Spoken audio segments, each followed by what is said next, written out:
Today, we're going to talk about Bitcoin, and we're going to be discussing the Pi Cycle Top Indicator. If you guys like the content, make sure you subscribe to the channel, give the video a thumbs up, and also check out the sale on Into the Cryptoverse Premium at intothecryptoverse.com. The first order of business is to give credit where credit is due. This indicator was created by Philip Swift back in 2019 to predict Bitcoin's top to within 3 days. Okay? So again, it was created after all of these tops over here. So we cannot judge it based on its performance with these tops because it was fit to those prior tops. We judge it based on its performance after it was created, which was created in 2019. I've said before, right?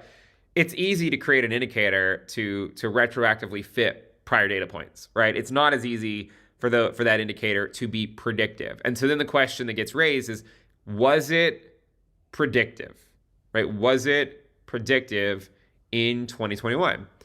Leading into 2021, we had several videos on it. You know, here's one, Bitcoin Pi Cycle Top. Here's another Pi Cycle Top Indicator, another Pi Cycle Top Indicator. And we followed it as it slowly got closer and closer to signaling until on the day that it signaled, we made a video titled, "The Pi Cycle Top Has Signaled." Let me play a little clip. Had an 80-something% correction. Now, what I would say is that yes, there is always a chance that we have a local top, okay? Now, what I should say though, is that this is nothing more than a...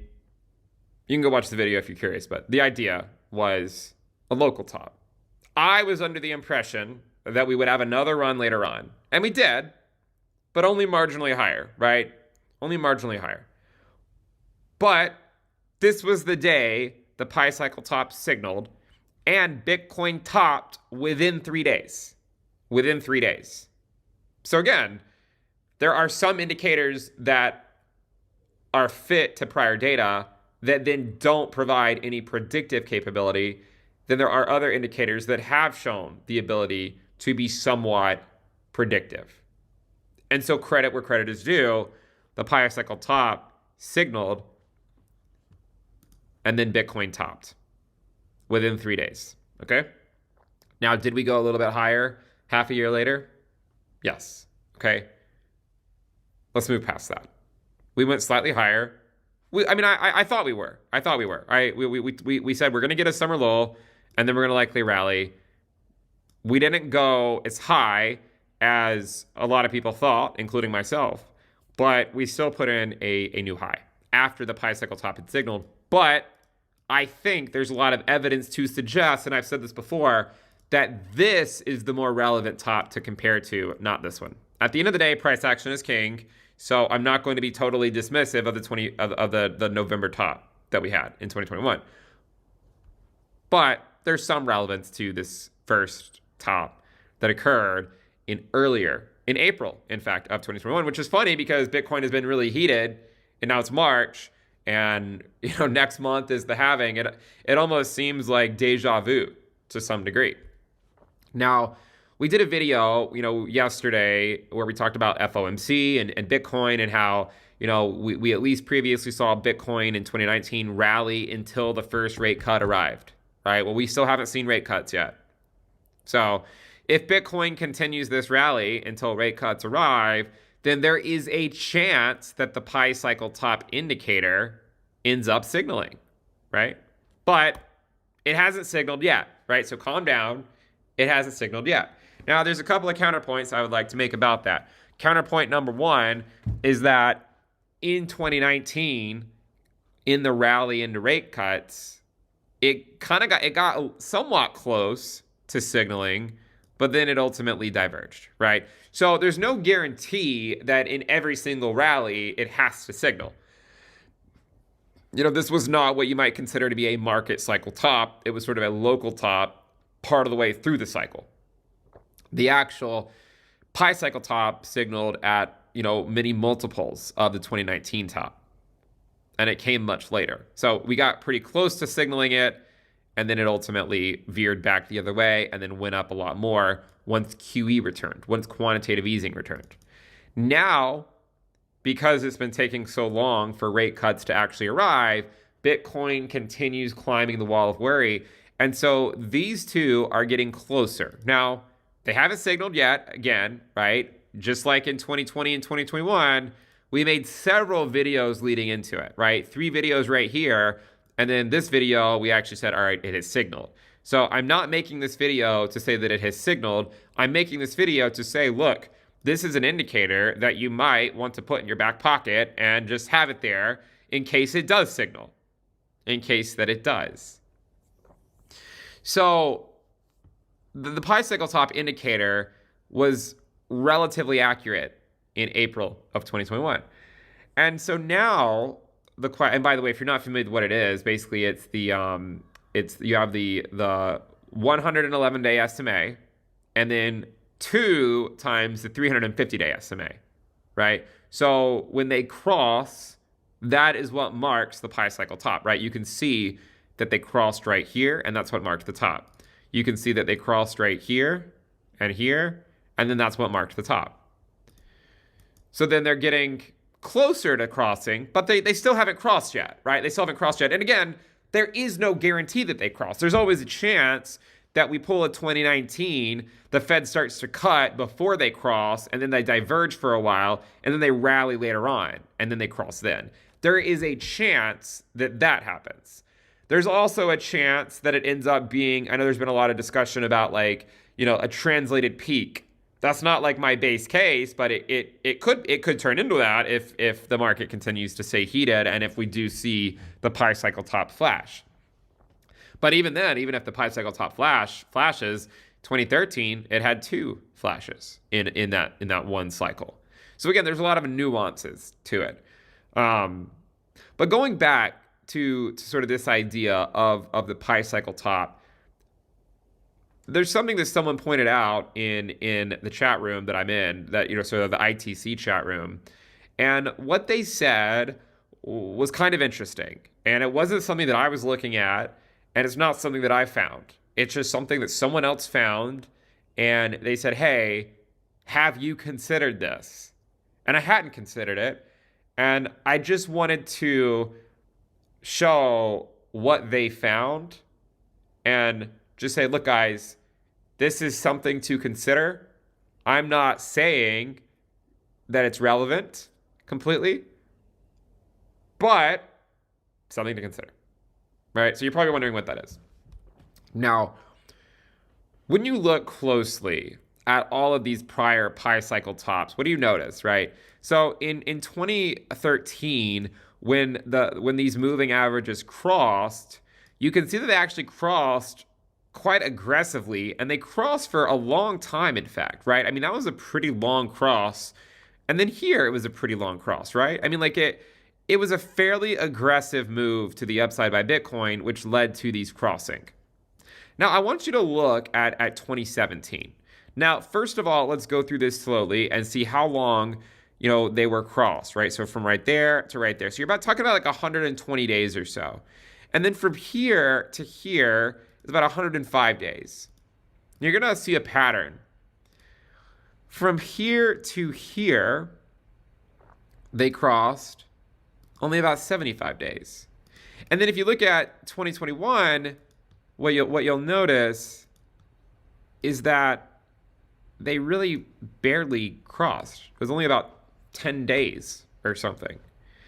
And so it makes you wonder, since we know that Bitcoin does experience diminishing volatility, is there a chance that they don't cross? Because we've seen so far, right? We've seen so far that every time the cross has been diminished in terms of how aggressive how long it took for them to cross back. Now, there's a great way to visualize this, right? There's a great way to visualize this, and that is to come over here and look at the moving averages divided. So we're going to take the moving average and divide it by the other moving average. And if you do that, you get something that looks like this. What do you notice? Each peak the moving average, the division of it had a lower top. So over here, it was about 1.5. Here, 1.23, 1.18, 1.07, and then most recently, 1. Meaning it basically just barely crossed, and then that was it, right? You had your chance to sell, you know? And again, we put out a video on the day saying this could be a local top. You know, look at my comment on this video. Clearly the market is heated right now and corrections are always possible. We have not tested the 20-week SMA in 6 months. While the Pi cycle top indicator is only fit to 3 data points, it is at least one signal that the market is overheated. Could this be a prelude to a more substantial pullback, or will Bitcoin break the model? You fast forward several years, guess what? Bitcoin did not break the model. It ended up marking the top. We had a more substantial pullback, about a 50-60% drop after it crossed.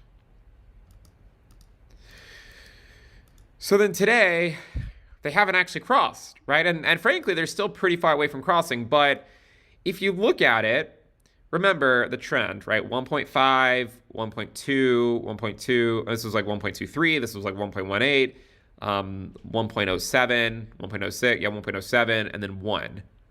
So I think the question here is, what if we get into a situation where they're really close to crossing, and everyone's waiting for it to cross, and then like Bitcoin tops out just before they cross? Now, I know what you're probably thinking. You're probably thinking, well, why should this time be different? You're probably right, to be completely honest. I'm just pointing out, it's an observation of the trend, right? You can see that every cross was a little bit more aggressive, or a little bit less aggressive in the cross, right? And the last one barely crossed. And so that is something, and you can almost think about like a trend line between, like, say this peak to this peak to this peak, you know, to maybe over here. Now currently the latest value is 0.69. That's the latest value on this. So we're near 0.7. The last top moving average divided was 1. So what I'm suggesting is that if Bitcoin were to see some type of rally that got us close to seeing the Pi cycle top indicator flash, what happens if it tops out maybe just before they cross this time, in line with the general trend? Again, I don't know. They could very well still cross. It is certainly possible. I'm not trying to suggest that they can't. I just think that it would be, you know, I mean, when you create indicators that are fit to something, you know, it's honestly a great feat to have it predict any top at all, right? To have it predict 2 tops would be really great. We'll see, right? We'll see if it actually does cross again. But what I'm saying is whether they cross or not, maybe the idea to look at is just the sort of the shorter term moving average and against the longer term moving average, and see the general trend of how the Pi cycle top sort of manifests after they cross. So that is something to think about. Now, there is no guarantee that they cross right now, right? We got pretty close in 2019. In fact, you can see that it came up to about 0.777. That's closer than where we are now, right? 2019 got up to 0.777. And that was going into rate cuts, just like we are now. So I'm not suggesting that this can't, I mean, look, this is likely going to continue trending higher, right? It's slowly moving up because these are based on moving averages, which are lagging. So the price of Bitcoin doesn't even have to go higher today for this thing to keep trending higher. But this went to 0.777.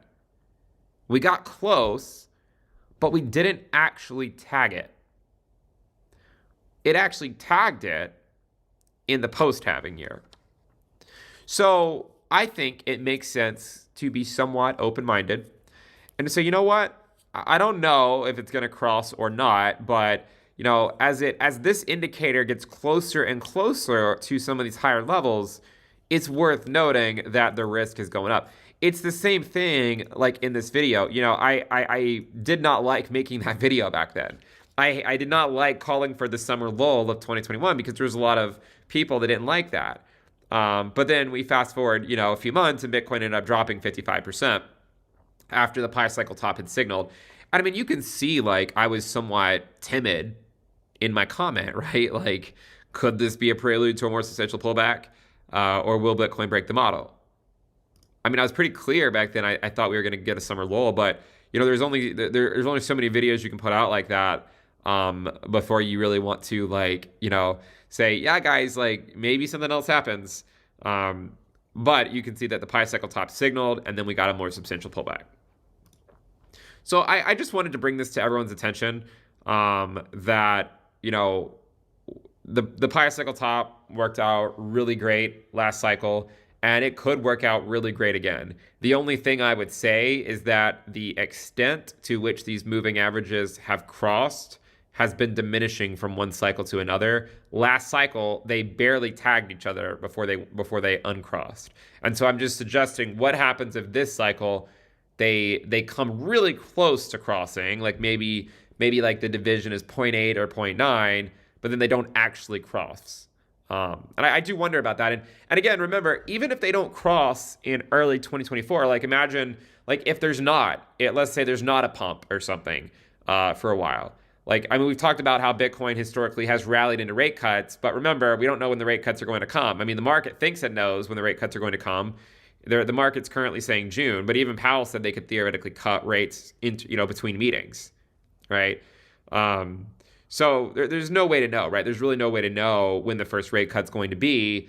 I don't think that Bitcoin, is just rallying into a rate cut. I think that Bitcoin is continuing to do well because the economy continues to surprise to the upside. And until the consumer gets weak, that's just that's sort of the most likely trend to continue. And then once the consumer weakens, that's when risk assets start to show weakness.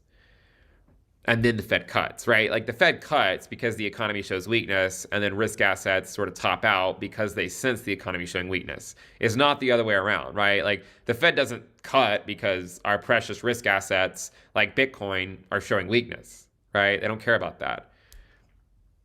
So I just wanted to go through the whole Pi cycle top indicator to basically say, look, it was pretty useful back in 2021 for those who cared to pay attention to it. Maybe it'll be useful again. Maybe it'll be useful again this cycle. And even if it's not useful in the short term, like even if it doesn't cross, let's say it comes close but doesn't actually cross like 2019, it doesn't mean that it won't cross in the post-halving year. There's a lot of discussion about that right now, whether it's like a translated peak or a normal peak. I don't really know, honestly.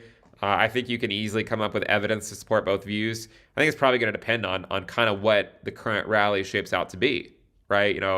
Does it fade into the halving or after the halving and kind of cool off for a while? Or does it just keep on, rallying higher with very minimal pullbacks? And I think, whatever happens could help people figure out what the most likely outcome is for the post-halving year. But we just don't have that information right now. So once we have that information, then we could probably make a more useful or have a more useful discussion as to most likely outcomes from that point. But that is just not something that has happened yet. And we're still going to need to see what happens going into the halving in April, or what happens in May, what happens as we go into rate cuts. Does it follow 2019 or does it deviate into something else? A lot of different things to think about. But again, I hope this video was useful to you guys, the Pi cycle top indicator. And we will see. We'll see if it can provide that signal again. I'm just suggesting, hey, it might provide that signal again, but just remember, the signal has gotten a little less loud each cycle. And if that trend continues, then maybe the signal doesn't even go off if it diminishes one more time. So we'll leave it there. And if we do get closer to for this metric to signal, I will make another video on it. Again, we did the same thing in late 2020, early 2021, right? We made several videos on it leading into it. And I'm only making this video now because I've seen it start to pop up on my news feed. Certainly different people are starting to talk about it. given the fact that Bitcoin is heating up and given the fact that these moving averages are moving a lot closer together. I mean, you can see that they're only about 40% or so away from one another. Compare that to January 2023, they were like 200% away from each other.